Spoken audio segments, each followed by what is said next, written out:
2026년 2월 카불에 폭탄이 떨어졌습니다. 떨어뜨린 건 미국이 아닙니다. 러시아도 아닙니다. 20년 동안 탈레반을 먹이고 숨겨주고 무기까지 쥐어줬던 파키스탄이었습니다. 자기가 키운 자식의 심장에 폭탄을 던진 거예요. 작전 이름이 걸작입니다. 정의로운 분노. 내가 만든 정권을 내 손으로 폭격하면서 붙인 이름이 정의로운 분노라니. 그런데 이 폭격을 하게 만든 진짜 배우가 따로 있습니다. 파키스탄이 아니라 파키스탄을 돈으로 쥐고 흔드는 나라, 바로 중국이에요. 중국이 위구르족한테 저지른 일 하나가 국경 세계를 넘어서 전쟁까지 만들어냈습니다. 어떻게 그게 가능했는지 지금부터 하나씩 풀어보겠습니다. 한 달 전인 2026년 1월 카불 번화가의 한 식당에서 폭발이 터졌습니다.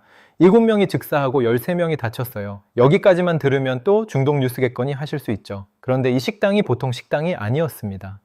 중국인 사업가들이 단골로 드나들던 곳이었고 운영진 중에도 중국 국적자가 있었어요. 우연히 중국인이 다친 게 아니라 처음부터 중국인을 노린 공격이었던 겁니다. 며칠 뒤 이슬람 국가 호라산 지부라는 무장단체가 성명을 냅니다. 위구르 무슬림 형제들에게 저지른 죗값을 치르게 하겠다. 이 한 문장이 이 모든 비극의 열쇠입니다. 자, 여기서 궁금한 게 생깁니다. 왜 중국인들이 그 위험한 아프가니스탄에 있었던 걸까요? 그것도 한두 명이 아니라 엔지니어, 광부, 기술자들이 줄줄이요.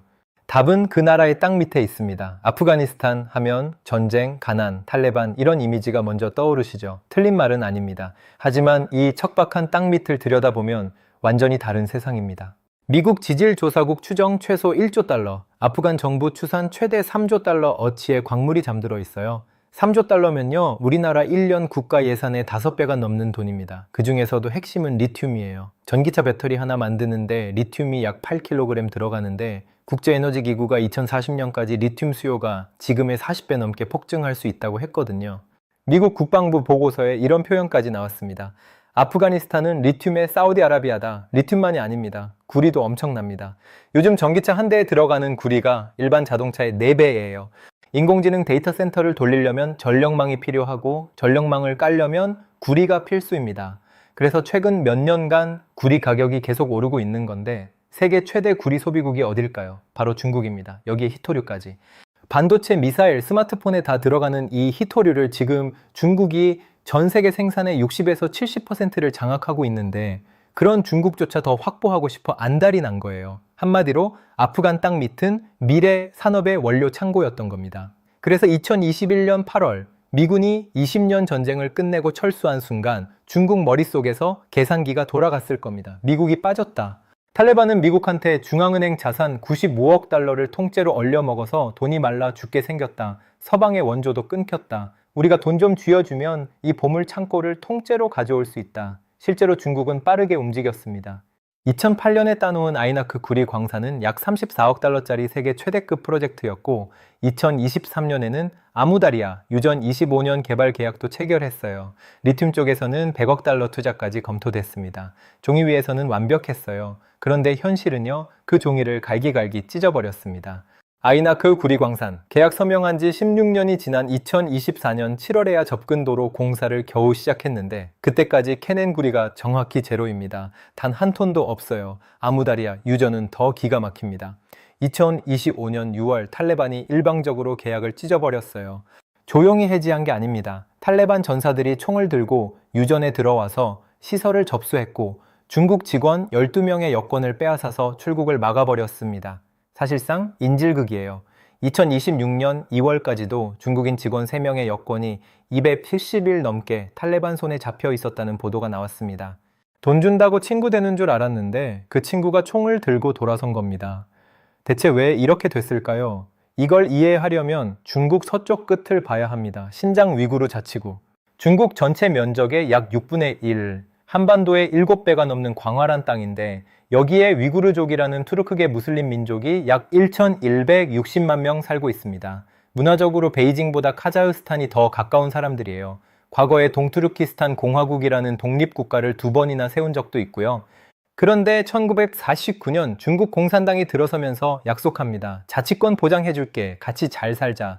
현실은 정반대였어요. 먼저 한족을 대거 이주시켰습니다. 1953년에 한족 비율이 6%밖에 안 됐는데 2020년에는 42%까지 치솟아요. 원래 주인이었던 위구르족이 44%니까 거의 맞먹게 된 거죠. 이주해온 한족이 좋은 일자리를 다 가져갔고 위구르족은 자기 땅에서 밀려났습니다. 여기에 핵실험까지 겹쳤어요. 1964년부터 1996년까지 신장의 롬누르 사막에서 핵실험을 45번 했습니다. 대기 중 폭발만 23번이에요. 그 방사능 피해를 누가 입었겠습니까? 바로 그 주변에 살던 위구르족 주민들이었죠. 2017년부터는 차원이 달라집니다. 대규모 수용시설이 등장한 겁니다. 중국은 직업훈련센터라고 했지만 UN 인권위원회는 100만 명 이상이 구금되어 있다는 신뢰할 만한 보고를 받았다고 밝혔고 일부 연구자들은 180만 명까지 추정합니다. 한 위구르 여성의 증언이 있습니다. 수용소에서 나온 뒤 이렇게 말했어요. 안에서는 내 이름 대신 번호로 불렸습니다. 기도하면 벌을 받았고 내 말을 쓰면 처벌받았습니다. 자기 이름도 자기 언어도 자기 신앙도 빼앗긴 사람들이 100만 명 넘게 갇혀 있었다는 겁니다. 미국과 유럽 여러 나라가 이를 심각한 인권 침해로 공식 규정한 이유가 여기에 있어요. 자, 이제 퍼즐이 맞춰지기 시작합니다. 중국이 아프간에 들어간 진짜 이유가 자원만이 아니었어요. 아프가니스탄은 신장과 국경을 맞대고 있습니다. 위구르 무장 세력이 이 국경을 넘어올 수 있다는 게 중국의 악몽이었죠.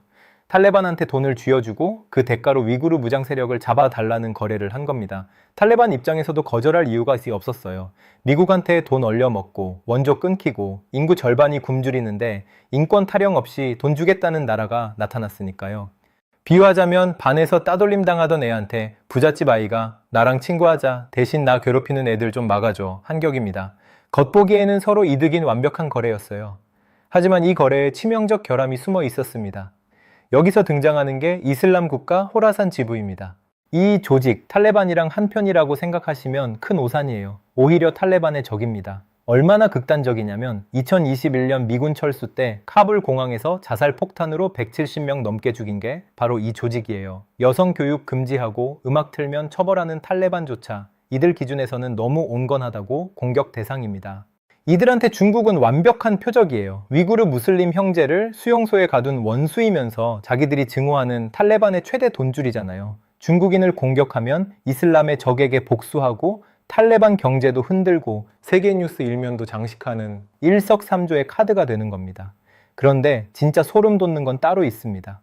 중국의 탄압을 피해 탈출한 위구르인 일부가 이 조직에 합류하고 있다는 거예요. 중국어 할 줄 알고 중국 문화 아는 전사들이 들어가는 겁니다. 미국의 안보 전문 연구소 애틀랜틱 카운슬은 이 조직이 시리아에 있는 위구르 무장단체 투르키스탄 이슬람당과의 연합까지 추진하고 있다고 분석했어요. 중국이 위구르를 탄압할수록 탈레반이 중국 요청으로 위구르 전사를 몰아낼수록 그들은 더 극단적인 조직으로 흘러들어가고 더 대담한 공격으로 돌아옵니다. 최악의 부메랑이 만들어지고 있는 거예요. 이 부메랑은 이미 아프간을 넘어서 날아가고 있습니다. 2025년 11월과 12월 아프간도 아니고 타지키스탄 국경지역 금광에서 중국인 노동자 5명이 드론 공격과 무장 습격으로 목숨을 잃었어요. 중국인이 일하는 곳이면 국경을 넘어서라도 찾아가서 공격한다는 뜻입니다. 중앙아시아 전체가 중국인 위험지대로 변하고 있는 거예요. 자, 이 복잡한 판에 기묘하게 끼어있는 나라가 있습니다. 바로 파키스탄이에요. 숫자 하나만 기억하세요. 620억 달러. 우리 돈으로 약 90조 원입니다. 중국이 파키스탄에 쏟아부은 경제회랑 프로젝트 규모예요. 파키스탄 한 해 경제 규모의 5분의 1에 해당하는 어마어마한 금액입니다. 왜 이렇게 큰 돈을 넣었을까요? 답은 에너지 안보입니다. 중국이 수입하는 석유의 약 80%가 말라카 해협이라는 좁은 바닷길을 통과하는데 이 해협을 미국과 동맹국들이 꽉 잡고 있거든요. 미국이랑 심각하게 충돌해서 여기가 막히면 중국 경제 숨통이 끊어집니다. 그래서 파키스탄의 과다르항에서 중국 내륙까지 육로로 있는 대체 루트를 만들려고 90조 원을 쏟아부은 거예요. 처음엔 파키스탄도 좋았겠죠. 도로 깔리고 발전소 세워지고 전기도 들어오니까요. 그런데 세상에 공짜가 어디 있습니까? 이 돈 대부분이 고금리 대출이었어요. 공사도 중국 기업이 하고 자재도 중국산, 노동자도 중국인, 파키스탄이 빌린 돈이 고스란히 중국 주머니로 되돌아가는 구조였습니다. 체감이 잘 안 되실 수 있으니 이렇게 생각해 보세요. 누가 내 집 수리비를 빌려준다고 합니다. 고마워서 덜컥 빌렸더니 시공도 그 사람 회사가 하고 자재도 그 사람 가게에서 사고 인부도 그 사람이 데려옵니다. 수리비 대부분이 도로 그 사람한테 돌아가는 거예요. 거기다 다 고치고 나면 내 집 거실 사용권의 91%를 40년간 가져간다고 합니다. 이게 지금 파키스탄 상황이에요. 과다르항 수익 배분이 정확히 그렇습니다. 파키스탄 국회에서 공식 확인된 건데요. 수익의 91%를 중국이 가져가고 파키스탄은 9%만 받습니다. 40년 동안이요. 자기 나라 항구 수입의 91%를 남한테 바치는 셈이니 투자인지 종속인지 구분이 안 되는 거죠. 이 상황에서 파키스탄 내부 무장단체들이 소름 돋는 계산을 합니다. 파키스탄 탈레반과 발루치스탄 해방군, 이 두 조직은 목표가 서로 달라요. 하나는 정부를 무너뜨리려 하고 하나는 독립을 원합니다. 하지만 전략이 하나로 일치합니다. 중국인을 공격하라. 파키스탄 경제가 중국 돈으로 돌아가잖아. 중국인을 공격해서 프로젝트를 멈추면 경제가 무너지겠네. 돈줄을 끊는 경제 테러 전략이었습니다. 실제로 2021년 수력발전소 공사 현장에서 버스 폭탄으로 중국인 포함 13명이 사망했고 2024년에는 자살 폭탄으로 중국인 엔지니어 5명이 목숨을 잃었어요. 중국은 경로했습니다. 우리 국민 안전 못 지키면 투자 끊겠다. 최후 통첩을 날렸어요. 중국 돈 끊기면 나라가 망하게 생긴 파키스탄은 발등에 불이 떨어졌죠. 그런데 여기서 이야기가 기막히게 꼬입니다. 테러범들이 국경 넘어 아프간으로 쏙 도망가 버린 거예요. 파키스탄이 탈레반한테 그놈들 넘겨 했더니 탈레반 대답이 뭔지 아세요? 미안한데 걔네 같은 무슬림 형제라 못 넘겨. 파키스탄 입장에서는 피가 거꾸로 솟을 일입니다. 탈레반이 2021년에 정권 잡을 수 있었던 게 다 파키스탄이 수십 년간 뒤에서 키워준 덕분이거든요. 결국 코너에 몰린 파키스탄이 극단을 선택합니다. 2025년 10월 아프간 영토를 공습했고 거기서 멈추지 않았어요. 2026년 2월 27일 정의로운 분노 작전으로 카불과 칸다하르를 직접 폭격합니다. 파키스탄 국방장관은 아예 공개 전쟁을 선언했어요. 자기가 키운 자식한테 폭탄을 던진 겁니다. 왜? 진짜 이유가 뭘까요? 테러범 잡으려고? 겉으로는 그렇죠. 하지만 많은 전문가들은 이게 중국한테 보여주기 위한 거라고 봅니다. 형님 보이시죠? 우리가 피 흘려가면서까지 형님 투자 지키려고 합니다. 제발 돈줄 끊지 마세요. 경제적 생존을 위해 자기가 만든 탈레반을 폭격하는 겁니다. 한 걸음 뒤로 물러서서 전체 그림을 보시죠. 중국이 위구르족을 탄압합니다. 분노한 위구르인 일부가 극단주의 조직에 합류합니다. 그 조직이 중국인을 공격합니다. 중국은 탈레반한테 돈을 줍니다. 탈레반은 배신합니다. 불똥이 파키스탄으로 튀고 파키스탄은 살기 위해 탈레반을 폭격합니다. 이 불씨는 타지키스탄까지 번져 중앙아시아 전체가 흔들립니다. 하나의 탄압이 대륙 규모의 연쇄 폭발을 만든 거예요. 이게 먼 나라 이야기로 끝나면 좋겠지만 아닙니다. 우리 일상 안에 들어와 있어요. 지금 여러분 집에 태양광 패널 있으신 분 계시죠? 그 패널의 핵심 원료인 폴리실리콘, 전 세계 생산량의 약 45%가 바로 신장에서 만들어집니다. 우리가 입는 옷의 원료인 면화도 세계 생산의 약 20%가 이 지역에서 나오고요. 2024년 국제인권단체 보고서는 현대자동차를 포함한 30개 넘는 글로벌 자동차 브랜드가 신장 강제노동 의혹이 있는 부품 공급망에 연결되어 있다고 경고했습니다. 알루미늄, 강철, 내장재까지 추적해보면 신장을 거치는 부품이 수두룩하다는 겁니다. 미국은 이미 위구르 강제노동 방지법을 시행해서 태양광 부품 수입을 1,000건 넘게 막아버렸어요. 유럽도 공급망 실사 의무를 강화하고 있고요. 무슨 뜻이냐면요. 우리 한국 기업이 수출하는 전기차, 배터리, 반도체 장비의 부품 하나, 원료 하나에 신장이 끼어 있다면 하루아침에 미국이나 유럽 시장 문이 닫혀버릴 수 있다는 겁니다. 실제로 미국 세관에서 신장산 원료가 의심되는 제품이 걸리면 배가 항구에서 꼼짝 못하고 몇 달씩 묶여있는 일이 벌어지고 있어요. 기술 경쟁만이 아니라 그 기술의 재료가 어디서 어떻게 만들어졌느냐까지 따지는 시대가 온 거예요. 그래서 이 이야기는 여기서 끝이 아닙니다. 2026년 3월 현재 파키스탄과 아프간의 전쟁은 진행 중이에요. 이슬람 국가 호라산 지부는 다음 공격을 준비하고 있을 거고 위구르 전사들의 합류는 계속되고 있습니다.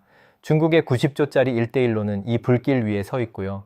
다음에 어디서 폭탄이 터질지, 그 불똥이 어디까지 튈지 아직 아무도 모릅니다. 시청해 주셔서 감사합니다.